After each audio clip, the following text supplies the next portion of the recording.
हम गोलू राजा सबके प्रणाम करतनी। महतारी के कृपा से नया जीवन एगो मिलल बा, एकरा खातिर हम सबके धन्यवाद देतनी। एगो मन के भावना रवा सबके बीच में एगो गीत के माध्यम से भेज रहल बानी। तोहरे कृपा से निकलत बोलिया हो, जिहिले गोलिया लगलो के बाद। तोहरे कृपा से निकलत बोलिया हो, जिहिले गोलिया लगलो के बाद। भवानी माई भरल रही हो झोलिया हो, भवानी माई भरल रही हो झोलिया हो। गोलुआ पर रखी है आशीर्वाद, तोहरे कृपा से निकलत बोलिया हो, जिहिले गोलिया लगलो के बाद। तोहरे कृपा से निकलत बोलिया हो, जिहिले गोलिया लगलो के बाद। कालिका स्टूडियो आरा।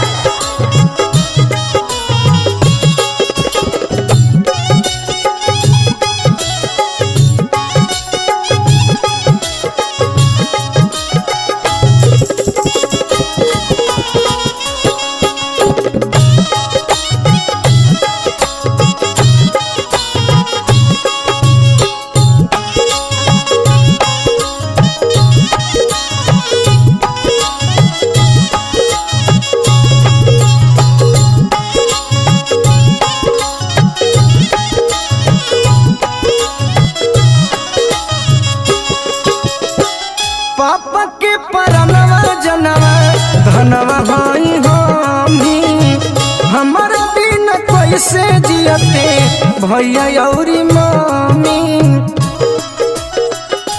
हो पापा के परनवा जनवा धनवा हई हमी, हमारा बिन कैसे जियते भैया औरी मम्मी।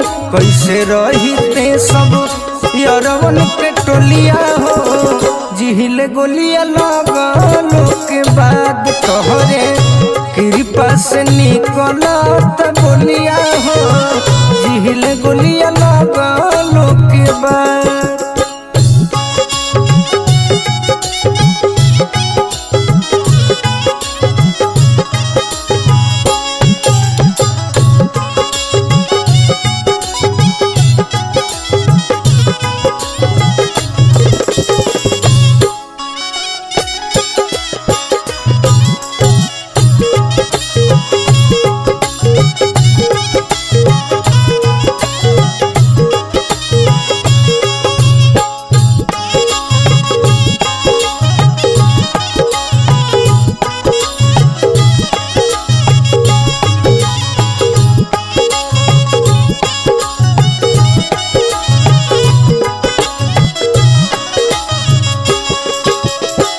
हम कलाकारी माई प्यार के भुखाइल, बैर दुश्मनिया के हुसे करहु नयाइल।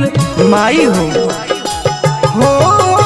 हम कलाकारी माई प्यार के भुखाइल, बैर दुश्मनिया के हुसे करहु नयाइल। गनवा गाई बैठी खाटिया खटोलिया हो, जिहिले गोलिया लगलो के बाद। तोहरे कृपा से निकलत बोलिया हो, जिहिले गोलिया लगलो